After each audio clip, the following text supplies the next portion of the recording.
The pursuit of Kevin Durant seems like an option for Miami, but what does that realistically look like? Does a Durant-led team actually compete for a title? There's a lot to break down. We'll get to it on today's episode of Locked On Heat.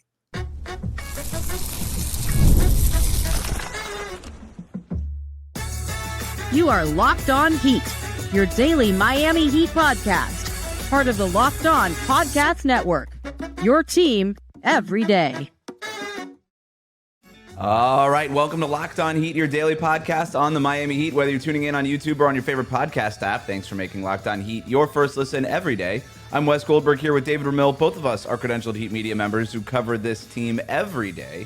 For daily content on the Heat, click that subscribe button on YouTube. Make sure you're following us on your favorite podcast app. Today's episode is brought to you by Monarch Money. Take control of your finances with Monarch Money. Use the code LOCKEDONNBA at monarchmoney.com for 50% off your first year. Have a jam-packed show for you today on a Monday morning. We're talking about whether or not the Heat would be best served by taking a gap year instead of chasing major upgrades this summer and all of the things that would cost. So we're going to take a look at what that would look like, their salary cap situation, and then imagine a potential roster for the 2026-2027 season. But let's start with this comment that we got in response to last week's episode after we talked about trading potentially Kel'el Ware in a deal for Kevin Durant. Nave writes in, what are realistic career expectations for Kevin Durant in Miami, regardless of surrounding core?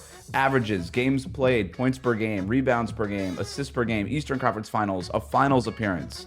He thinks that he would play for 2 to 3 seasons in Miami, average 66 games played per season at 25 points per game, 6 rebounds per game, 4 assists per game, that Miami would make 1 Eastern Conference Finals in that span, but 0 NBA Finals. This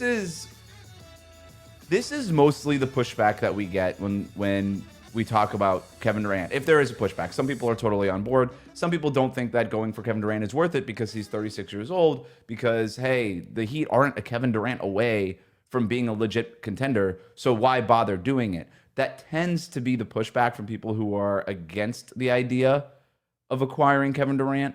But I think this is kind of an interesting way to frame it, David, in terms of what do we think 2 or 3 years of Kevin Durant would look like in Miami? I think those statistical projections aren't too far off. But that also sounds like a pretty good player to me. Like, I mean, and a pretty good tenure for Miami in general. Like the idea of being able to make 1 Eastern Conference Finals, even if you fall short of going to the NBA Finals, that's still a pretty successful tenure. I mean, I think that the common concern for Heat fans now is they've been a play-in team for the last 3 years. We have Jimmy Butler. Without Jimmy Butler, it doesn't matter. And with the exception of a heck of a run to the NBA Finals, and a historically great run, they just haven't been able to accomplish much. First-round exits the last 2 seasons. So if you can raise the ceiling on this team by being a legitimate playoff team, and you can get to the Eastern Conference Finals, where you never know. I mean, I understand the idea is you're probably not good enough to get to the NBA Finals, but you also never know what could happen.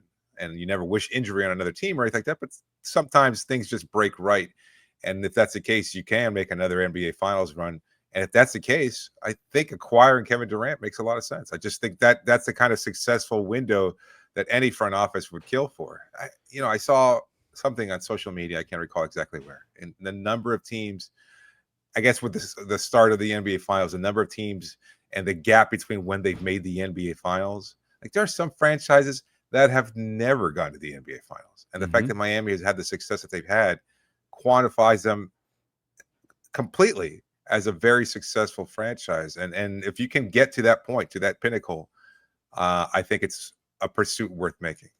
Even in Eastern Conference Finals, the Knicks haven't been to the Eastern Conference Finals in 25 years, and we saw how that fan base responded to that.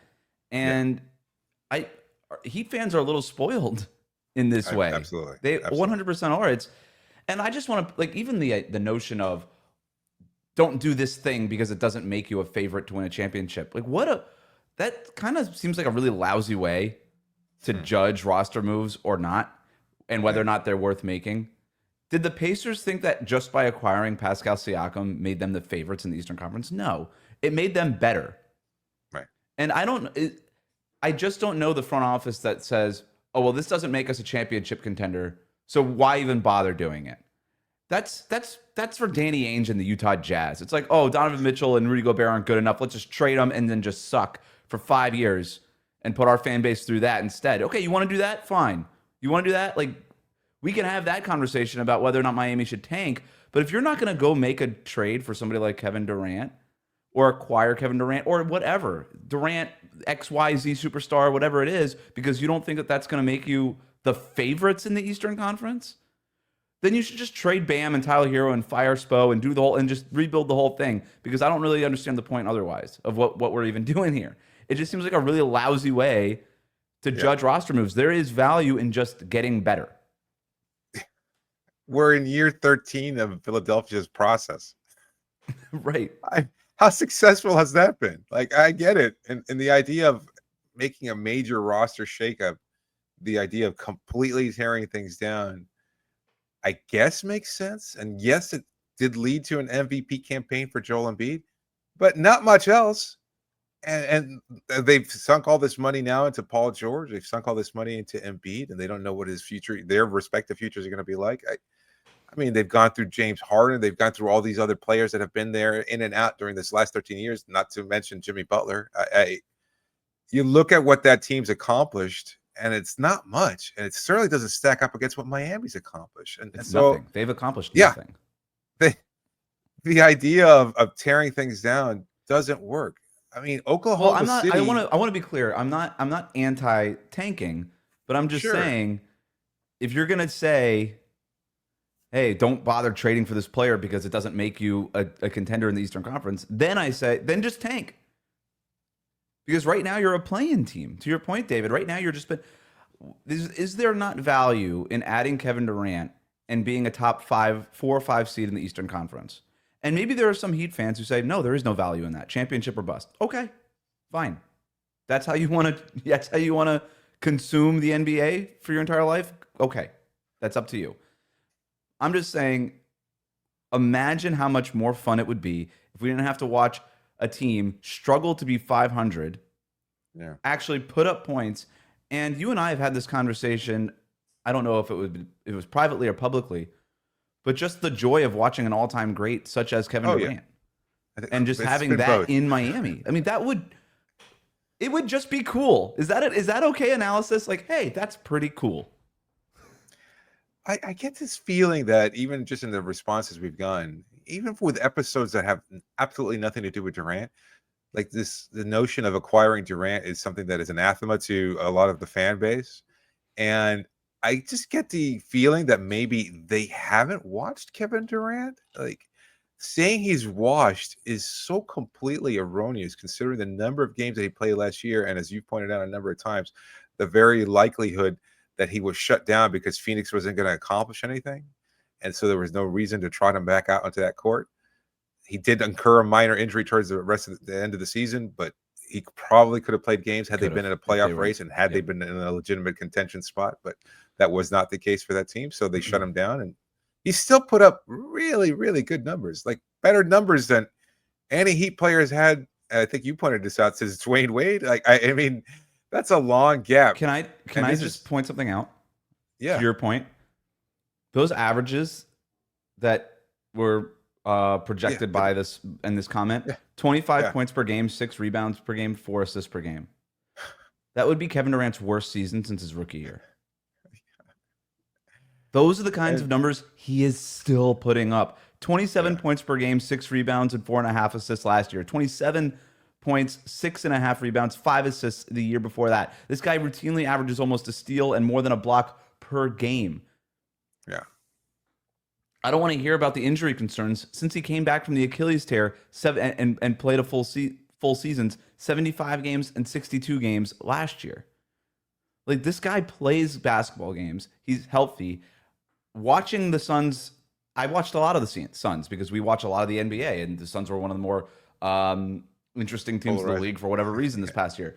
So I would tell you, I was so embarrassed for Suns fans for most of the season because of how that team gave up.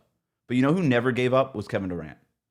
That guy I remember coming away from Suns games to be like, I can't believe Bradley Beal is doing this. I can't believe Devin Booker is doing this. I can't believe it feels like Mike Budenholzer has kind of given up on this team.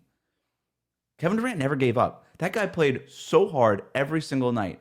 And if you want to criticize the fact that maybe because he was on that team and didn't have the leadership skills that are required to drag the rest of his team, fine. I think you want to criticize Kevin Durant's leadership skills. I think that is totally fair. I think it's totally fair. But Miami wouldn't be dealing with those issues that Phoenix was dealing with. And that's why we all think it's a great fit. You take that, the thing that Kevin Durant is missing is the culture. And every time Kevin Durant has had culture around him and good leadership around him, he's won championships. And I'm not saying that is necessarily going to happen in Miami, but man, it would give you a much better chance of doing it now. And Kevin Durant's game is the exact kind of game that translates to the playoffs, by the way. Mid-range, all that stuff, the stuff that people give up in the playoffs, that's where he's great at. I don't know, man. It seems like a bummer to just be like, why even get Kevin Durant if it doesn't make you a contender? It's like, I don't know, because it's Kevin Durant. And if it does, I'm not saying trade everything for him, but if you can get him, you can't just dismiss it. Absolutely. That said, we will talk about what it looks like to take a gap year after this, because maybe it isn't up to Miami. As we've seen in these reports, there's going to be a lot of teams trying to get Kevin Durant this summer. San Antonio, Houston, New York. I mean, there are Minnesota. It's not a guarantee that Miami can just get Kevin Durant. So if they strike out, do they have to take a gap year? We'll talk about the benefits of a gap year after this here on Locked On Heat. Today's episode is brought to you by Monarch Money. You ever check your bank account and wonder, where did all my money go? Between dining out, online shopping, maybe a little entertainment mixed in here and there, it's easy to lose track. And that's where Monarch Money comes in. They're your personal CFO, giving you full visibility and control over your finances. Monarch Money isn't just a budgeting app. It's a complete financial command center. You can track all of your accounts, investments, and spending in one place. So you stop just managing your money and you start building wealth. When you start using Monarch Money, you will see the difference in how much you spend on food delivery or going out places. And you just look at that final number at the end of a month and go, why did I make that kind of a mistake? That's just the kind of effort that Monarch Money helps you so much in reducing those kinds of expenses. So you start building the wealth that you're looking for, so they can start managing the way that you use your money better every month. And if you want to take control of your finances with Monarch Money, well, you can use the code LOCKEDONNBA at monarchmoney.com. And you get 50% off your first year. That's monarchmoney.com. Code LOCKEDONNBA for half off your first year. We'll be right back.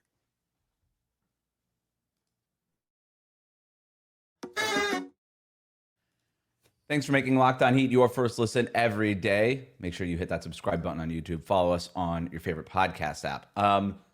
Can I jump in real quick here? Please.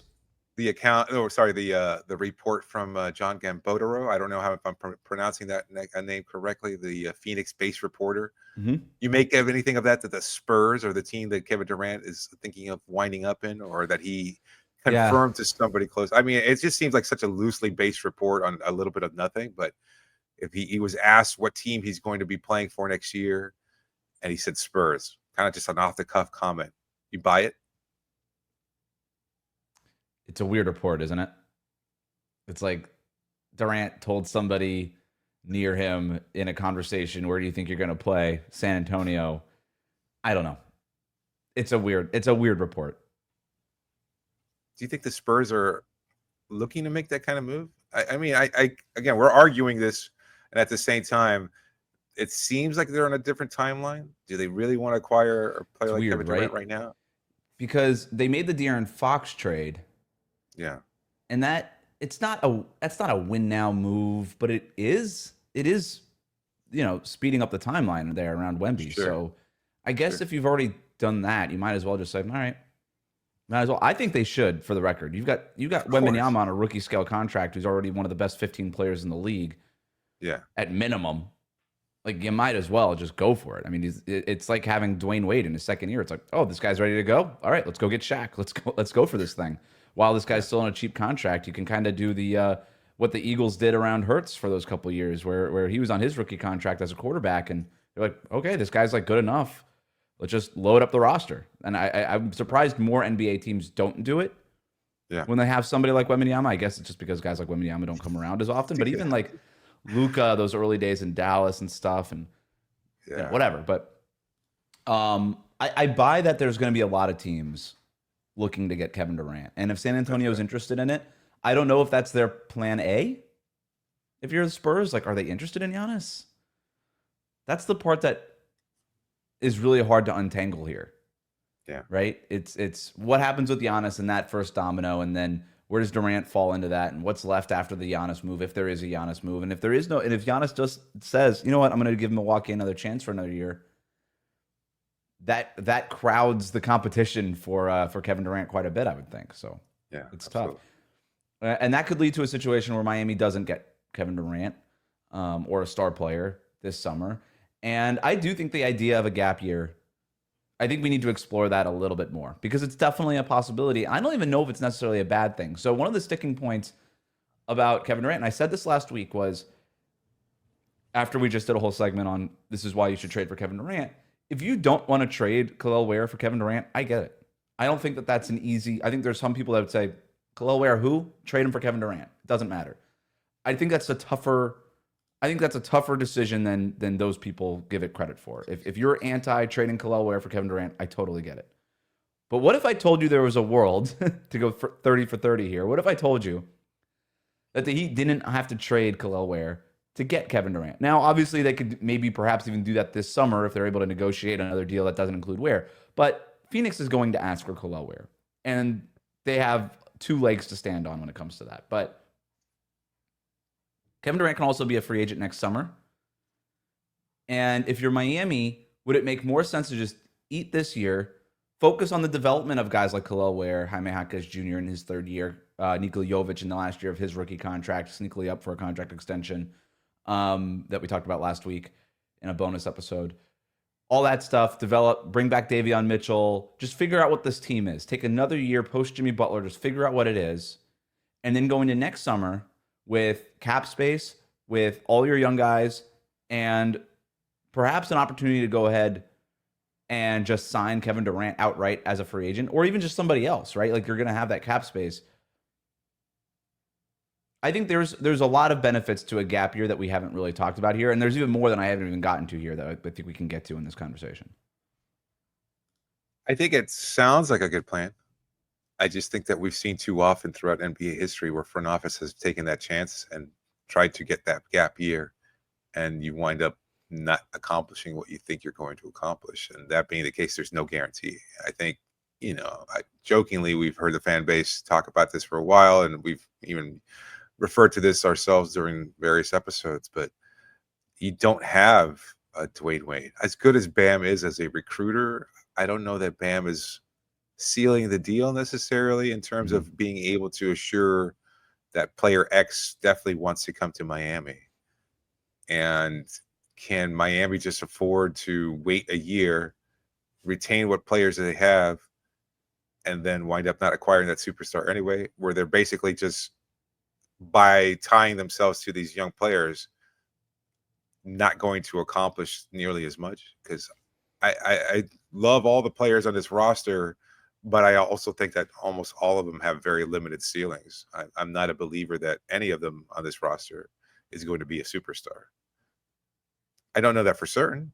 I mean, I imagine there's the potential for a guy like Kel'el to have that kind of breakout, but it happens so infrequently.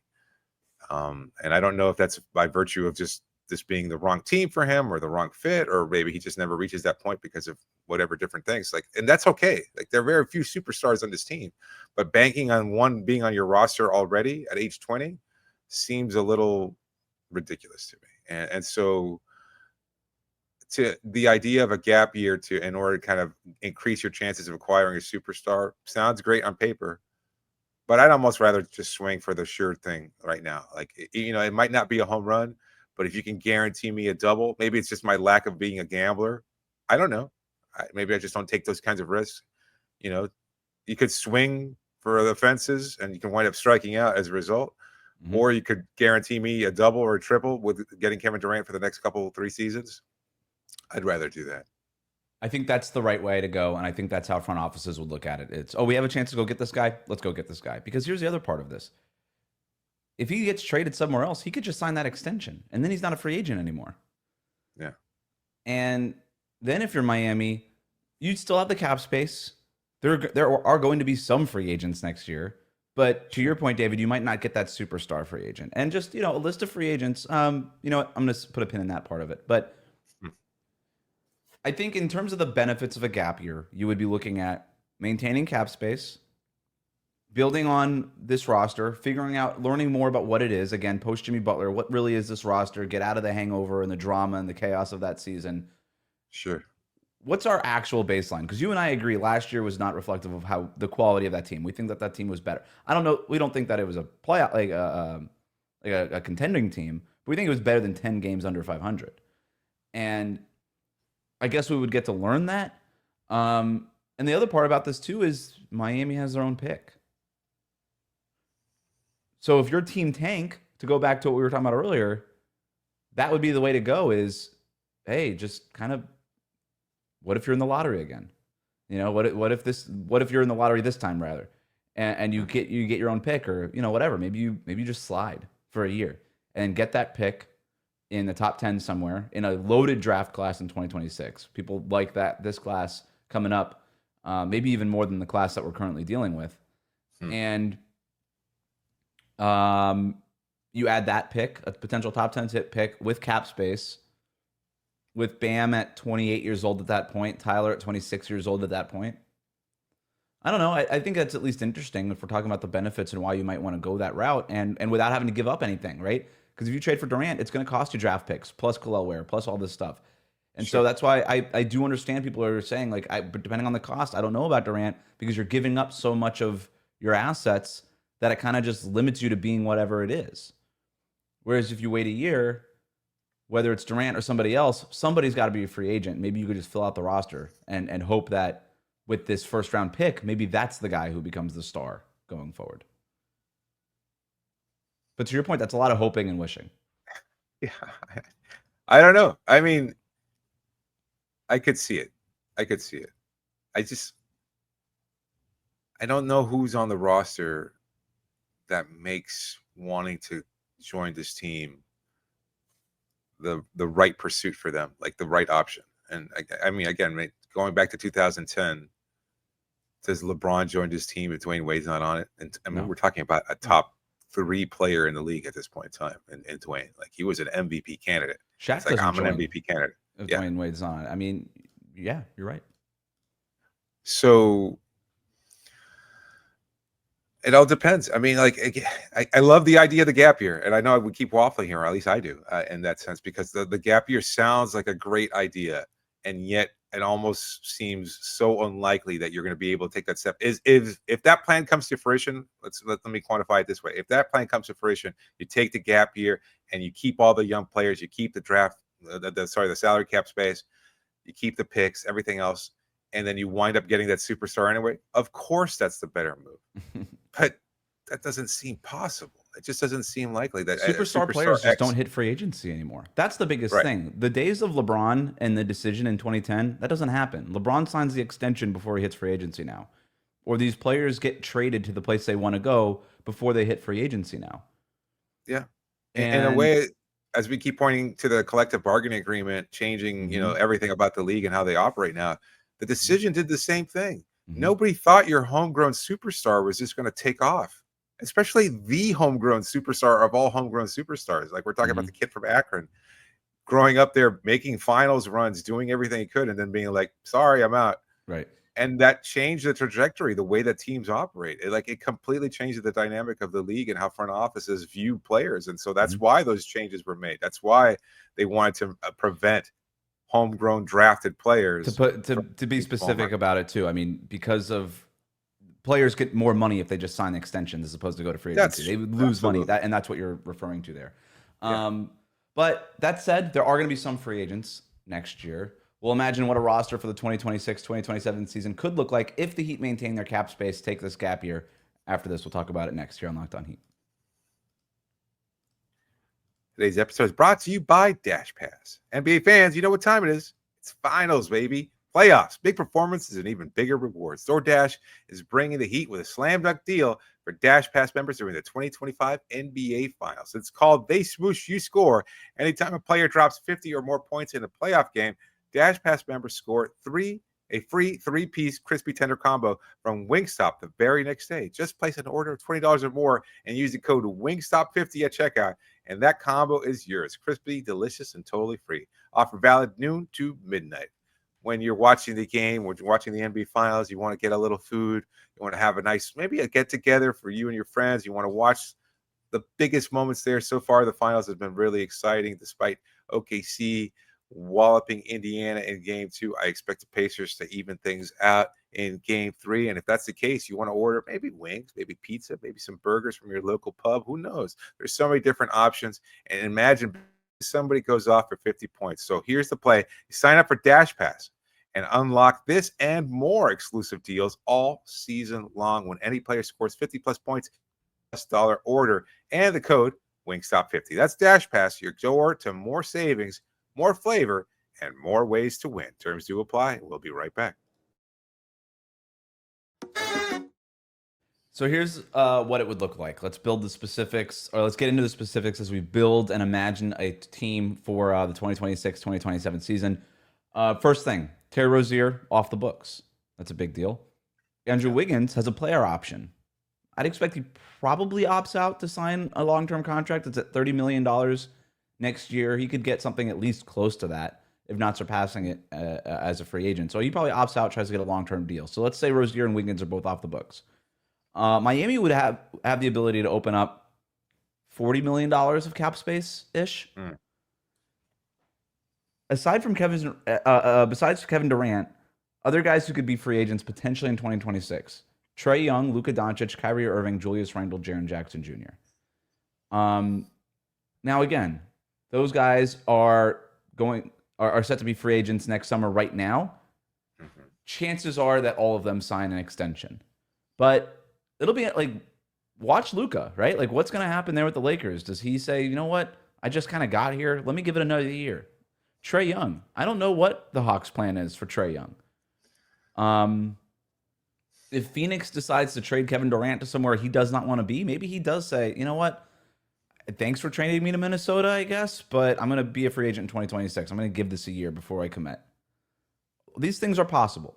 So right now, those are at least the guys who are potentially free agents.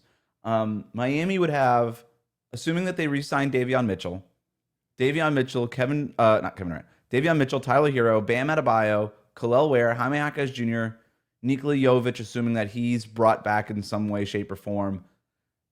Pelle Larsson. These are the guys that they would still have under contract. Plus a first-round pick in that draft class that we were talking about. So imagining a team, let's just say you add Durant to it. You're looking at a team with Davion Mitchell, Tyler Hero, Kevin Durant, Bam Adebayo, Kel'el Ware, Jaime Jaquez Jr., Nikola Jovic, and a first-round pick in this class. It's not a bad roster. And you still have all your draft picks and all those things. I mean, that's a great scenario. But to your point, too, it's very far from guaranteed. But what if it wasn't Durant? I guess it would be the next logical step to take this, David. What if it were just free agent X? You know, is it better to have that as opposed to having Kevin Durant now, knowing that it's going to cost you some assets, but also knowing that you're probably not getting as good of a player? With the exception of LUKA Doncic, do any of the players entering the 26 free agency class like make Miami significantly better? No, I don't think so. I think if Miami's going to hope that somebody falls into their lap or that they can lure somebody over, it's going to take more than that. They're going to have to trade for somebody. And so we're having basically the same conversation. Do you trade for a superstar now, or do you trade for a superstar in 2026? And I think it's still going to be the same situation. At least that's the way I see it. What is it? TRAE Young, Jaren Jackson Jr. Really fine, solid, good players. I mean, TRAE, I guess, does he unlock Miami to a whole other level? I don't think so. I don't know that Kevin Durant does either. But it's tough to build a backcourt of TRAE Young and Tyler Hero as well. That's tough defensively. So it's just, I don't know that there's that player. I mean, at least with LUKA, you know your ceiling is going to be high. Your floor is going to be really high. So I just, that's the only move for me that I'd punt this season for. Yeah, I think you're right. And this is maybe what this really all comes down to. I don't think the gap year is the right strategy in terms of a plan A. That can't be plan A. But it could be plan C. It could be plan D. The Heat are going to try to get a superstar this summer. Giannis, Durant, whoever. They're going to try to make that trade. But as we've seen over the last few years, you could try to make the trade. Doesn't mean you're going to get it done. If the Heat strike out again, I think the gap year is one of the plans potentially for them. But it's not plan A. It's not plan B. But it's not a terrible plan C to say, you know what? We didn't get the guy. We feel good about Bam. We like Tyler Hero. We got the 20th pick in this draft. Let's add to this team. We've got the rookies that we like. We got the young guys that we like. Let's just go into next year, hope that we could be a little bit better. And then at the very least, we have cap space to improve the team next summer. Maybe we don't get that superstar, but we're going to still have this cap space. Somebody's going to be a free agent. We're going to be able to fill out the roster with depth and things like that. And maybe some other things get unlocked in a year, because we even saw with a team like the Pacers, remember we talked about how they built their team. They signed Bruce Brown as a free agent and then used that contract to go get Siakam. Like, these are things, maybe you go into next summer and you do the move before the big move. Yep. With some of this cap space, and maybe that's a little bit more potential, and you maintain your optionality by not having to trade away your draft pick. So that's where I think I am. Gap year, not plan A, but it's not a terrible plan C or D, and if that's ultimately what happens, we'll be on the podcast talking about how it should probably work out. I wonder how the front office uses, like in terms of what their priorities are. Because again, we think it's planned, whatever, but where is it on their list? What do they see as plan A? What do they see as plan B? And et cetera, et cetera. And that might be a topic for another show, but I just think based on what we've seen from this front office, they'd rather make the win now move above anything else, right? Mm-hmm. So I wonder where the gap year falls in their list of priorities, or whether or not it's even a viable option. What we also know about this front office, the way that they approach these superstar trades, is they have a price. They have a line in the sand that they do not cross. And I think that's probably a better way to frame it as opposed to, well, this is plan A, plan B, plan C. It's, if we can't get a superstar for what we deem is an okay price, that we're without us crossing that line, then we'll get that superstar. But we're not going to cross that line. And if we don't cross that line, then I guess it's a gap year. And maybe that's it. I don't know. Because you're right. This front office, we know that they want to get the superstar. They're going to make those phone calls. They're going to have those offers out there. They're going to build their packages. But we also know that they typically do not cross that line, whatever they think that line is, for whatever superstar it is, right? They had a line for Damian Lillard. They had lines for Kevin Durant in the past, and they never crossed them. They never got a chance to cross them, or never wanted to cross them. So we'll see what happens. It's all on the table. That'll do it for us today. Thanks for making Locked On Heat your first listen today. For your second listen, check out the Locked On NBA Big Board Show. NBA draft expert Rafael Barlow reacts to every workout, interview, and rumor leading up to the NBA draft. Find Locked On NBA Big Board on YouTube and wherever you listen to your podcast. We'll be back tomorrow with another edition of our Blue Notebook Scouting Report series. Also, Keith Smith from SproTrack joins us later in the week to break down Miami's offseason in detail. We had him on last summer, and he nailed it. He literally predicted Miami's offseason last year, so maybe he'll do the same this time around. And we got plenty more episodes and content for you coming throughout the week. This has been Locked On Heat. Thanks for listening.